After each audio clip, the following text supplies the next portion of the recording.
Hello, beautiful souls. Welcome to another video on St. Valentine's Day. I didn't really plan this specifically for the St. Valentine's, but then I did make an effort with a shirt, so it counts. I hope you're doing really, really well. I hope you're feeling the love every day, not just today. And if you're not feeling the love, then I'm sending you love. So start feeling it right now. And I wish you a beautiful day today and any day, really, not just on Valentine's Day. And in this video, the topic we're going to discuss is actually we're going to assess whether you are talking to your mind correctly. So your mind takes you towards your goals and not away from your goals. So we're going to check whether you're talking to your mind in the correct way or maybe not, so it's taking you away from your goals. Let's go straight into it. First of all, I'm going to give you a brief background on one of your brain's functionalities. And this will really help you understand then how to talk to your brain, and it will really help you actually remember how to talk to your brain in the right way every single day. So your brain works for you and takes you towards your goals and not away from them. Okay, so what is the functionality of your brain? So the functionalities of your brain are various ones. And the first one we always think of is 1 + 1 = 2, 5 + 5 = 10, the square root of 81, and so on. That is not the only functionality of your brain. So analytical skills, analyzing, calculating, that is not the only functionality of your brain. The most basic functionality, the core functionality of your brain is to keep you alive on this planet and also to move you away from pain and towards something that you actually like, that gives you pleasure. So, how does your brain know what can kill you, what is dangerous for your survival, and how does your brain know what is causing you pain versus pleasure? How does your brain know what you like versus what you don't like? And what is the actual threat for you, for your life, and what is not? This is how. We have our 5 senses that we use to receive information from the external world. So as soon as you receive an information, that can be a sound, someone says something, it can be a visual, so a picture, the image that you're seeing through your eyes. And once you receive the information through your 5 senses, then your brain attaches a meaning to this information. The information without a meaning means nothing to your brain. So it is this meaning that is telling your brain whether this is dangerous for your life, and if it is, your brain will immediately move you away from it. And also this story, the meaning that you have attached to this information from the external world, is also telling your brain whether this is giving you pain. And again, your brain would move you away from it, or whether this is something that you like and your brain will move you towards that thing. I'll show you what I mean. So it will be very clear. So, for example, this pen. I'm holding this pen, so I see it's pen. It's a pen. So my eyes are sending a message to my brain. This is a pen. Based on all the previous experience of mine, this is a pen. I have learned this is a pen. Okay. So how does my mind know if this pen is a threat to my danger, a danger to my survival, or is giving me pain? So if I tell my mind this pen, and then the image I'm attaching to it is this pen is a random pen I found on my desk. Is it dangerous? No. Is it causing me pain? No. Okay, fine. Or imagine a situation, I find this pen and my brain gets a message through my eyes, this is a pen. and then someone tells me that is a poisonous pen, if you touch it, you will get poisoned, you might die. What would my brain do? Immediately throw this pen. Why? Because now the story around this pen, someone has told me it is a poisonous pen, means a threat to your survival. So move away from it, drop it immediately. So do you see what I mean? The same pen, the same visual image I'm having, but the story around it is different, and my brain will react differently. My brain will take me to a different direction depending on the story around this pen that I made in my mind around this pen. Or for example, if you are, let's say, crossing a street, another example that will be really helpful to really grasp this, and it stays in your mind forever. So imagine you're crossing a street. So you're crossing a street, there's a zebra crossing, and it's green light. There's a green light for pedestrians, and you're crossing, and your brain says, okay, I see the pedestrian crossing, people are crossing, it's green for pedestrians, there's a green traffic light for pedestrians, so it's safe. So your brain gets a message, the story in your brain can go, okay, I feel safe, I feel well, continue walking slowly because I'm safe, there's green light, people are walking, I'm on the zebra crossing. Or imagine the same situation. You are on the same zebra crossing, it's green for pedestrians, and you start walking, and then all of a sudden you remember, you are observing this crossing, this street, this traffic light, and imagine you remember someone told you this street is particularly dangerous because here cars drive so fast, and sometimes they do not even stop at the traffic light. And your brain, so when you observe this street, the name of the street, the zebra crossing, and if your mind pulls the interpretation, the story around this particular street is this story, what will your brain do? Your brain will say, oh, this is a threat to your danger, this crossing, this street. Either do not go there, do not even start crossing, or rush, run, cross fast, look everywhere, look left, right, in front of you, behind you, and be very careful because there is a potential danger. So your brain will make you react differently, might even prevent you from going to that same street. As soon as you see that you're approaching it, the meaning would come up. Okay? So this shows that it is not about just about the image that we are getting, that information we are getting through the five senses. It's actually the meaning we attach to something that our brain uses to determine whether something is a threat to our survival, whether something is causing us pain, or it's actually something that we like. And if something is a threat to our survival, our brain will automatically, in a split of a second, move you away from it to another direction, towards another direction. And if something is causing you pain, your brain will do the same. You will run away from it automatically. And if something, your brain learns through this meaning that you attach to something, that these are basically your thoughts. This meaning you attach to things are your thoughts. So if your brain realizes this is causing you pleasure, this is something you like, your brain will start moving you towards that thing. Okay? So now, knowing this, let's explore what happens when you have a goal and you want to move towards it. How should you talk to your brain? So I have a little prop here that I'm going to use. Let's say this is your goal.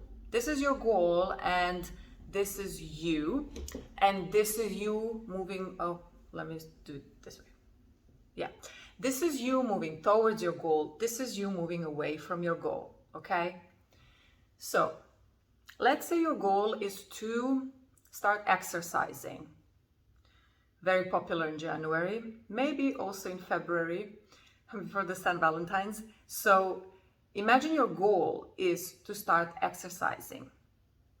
So imagine you start telling yourself, your thoughts are saying, oh, I want to exercise. Your brain says, ooh, okay, maybe I should go towards your goal.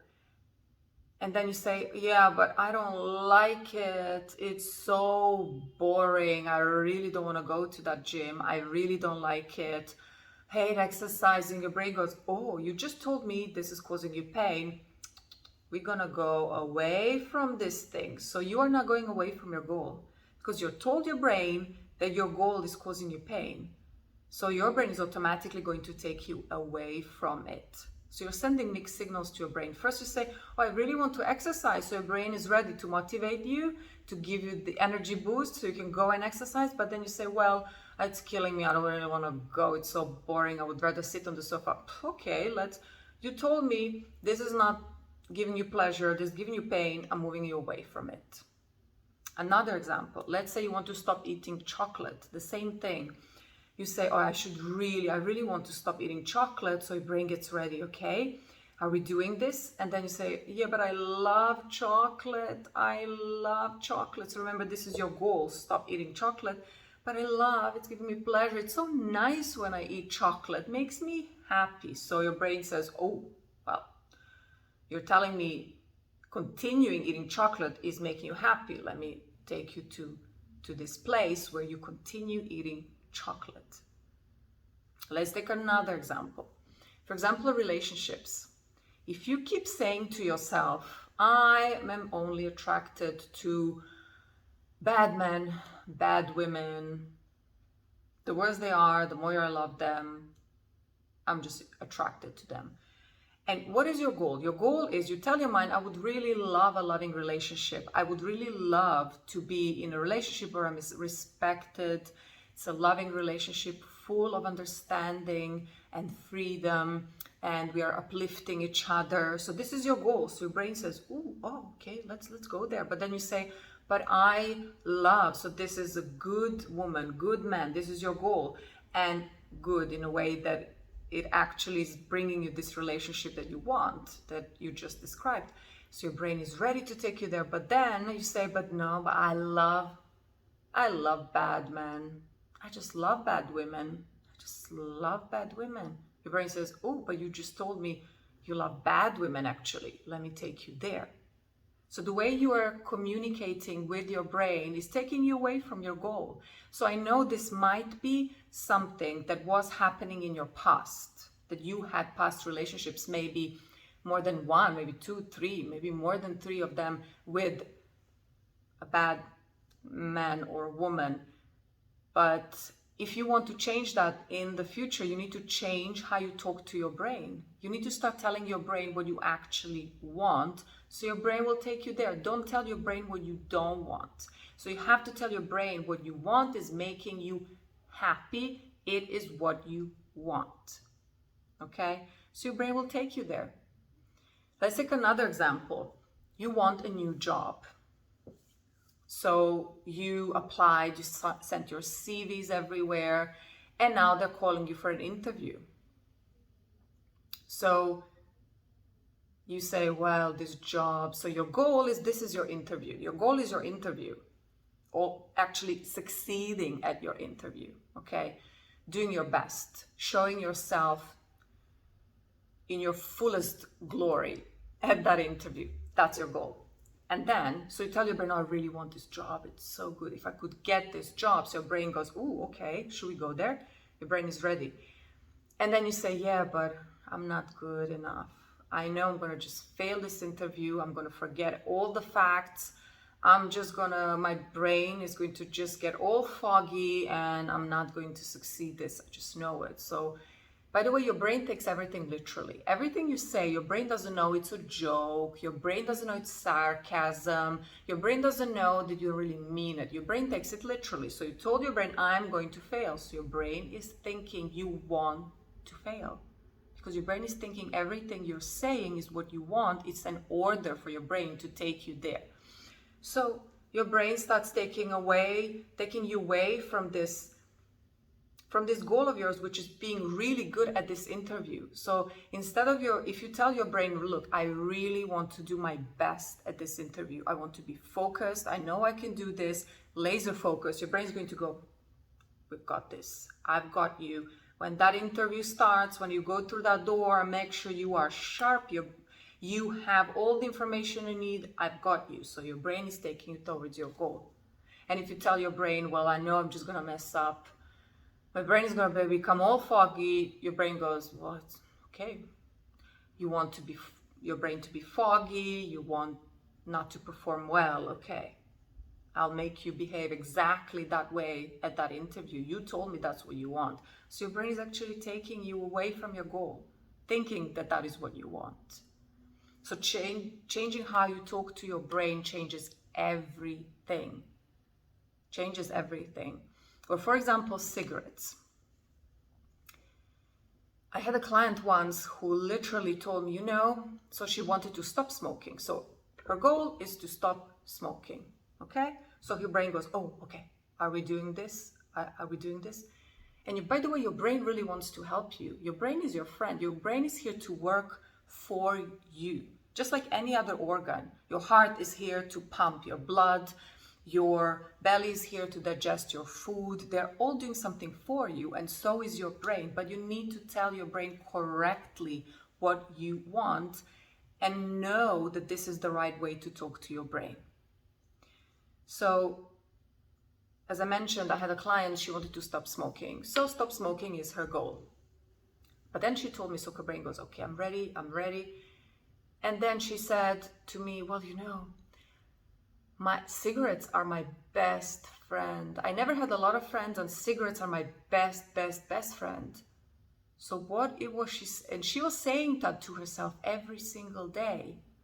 So what is she saying to her brain? Cigarettes are making me happy. So of course her brain is taking her away, way far away from quitting smoking, because she just told her brain, I want to smoke because it's making me happy. Best friend equals happiness. Okay? There's another thing though. So definitely changing the way you talk to your brain will help immensely. It doesn't matter if something was a fact in the past, just change the way you show that to your brain. Change the way you have a story written or imagined in your head around that particular thing. Change the story around something. Change how you present something, your goal, to your mind by telling your mind this is what makes you happy, and your mind will take you there. If you tell your mind something is making you sad, killing you, making you miserable, your brain will take you away from that thing, not knowing that is your goal. So there's another thing though, there's another level to this. Sometimes a lot of these thoughts we're having around a certain thing, so the story around a certain thing, we have a habit of repeating this same story. And this habit, in some cases, is also driven by very strong feelings. And we have adopted this habit of thinking this way about this thing, charged with these feelings. We got this habit in our past, even in our childhood, and we kept it. We kept the way we perceive this one thing, the way we feel about it. For example, cigarettes is a very often the example of this. So for this particular client, of course, there was a habit of thinking this way, but there was a reason for it. There was a reason for it in her childhood, and we got to the root cause. In her childhood, she really didn't have a lot of friends, and she felt that her parents didn't really have time for her. So whenever she would smoke cigarettes, she would imagine that this is her friend and she can talk to them. And she was just a teenager when she started smoking, but she created this image around cigarettes, which is her best friend. She's no longer alone. She can talk to them. They're always there. She can always take them with her. She never feels lonely when she's with her cigarettes. So there is a reason why she had this story, and it's very emotional. So in cases where this is happening, only changing the way you talk to your brain, of course, will help, but it's also helpful, and you should definitely do it. So change the way you talk to your brain. You can also work on another level with the actual feeling that is pushing you to have this image around this particular thing. So to interpret this thing in a certain way. The way you can do this is by using some therapy methods that allow you to understand the root cause. Some of them, you can use meditation, for example. You can use hypnotherapy. Potentially there's some other methods as well that you can use that would allow you to understand the deeper meaning of this story that keeps turning in your head and is most likely related, also attached with some feelings. Okay. So try applying this and you will see how powerful it is. It's so simple and so powerful. It changes literally how you feel about something, and then it will either help you or prevent you. For example, I wanted to do a certain admin task, and I kept saying to myself that it's so boring, I really don't want to do it. And I was just postponing it, and I was wondering, why can I just not sit and do this? And then I sat down with myself and I started questioning, what were you saying to yourself about this particular admin task? What I was saying, all these things. And then I understood, okay, this is why your brain made you run away from it. And then I started telling my brain, okay, this task, when I finish it, I will be very satisfied, very happy and pleased with myself. And it's very easy. I'm just going to focus and it's going to be done in no time. I sat down and I did it immediately because I felt differently about it. Because I spoke to my brain differently. I made my brain understand clearly that this is what I want and it's making me happy to do this. Then my brain helped me get there. So try it. It is super powerful. And I wish you all the best. Have a beautiful day and sending you a lot of love, and see you in the next video.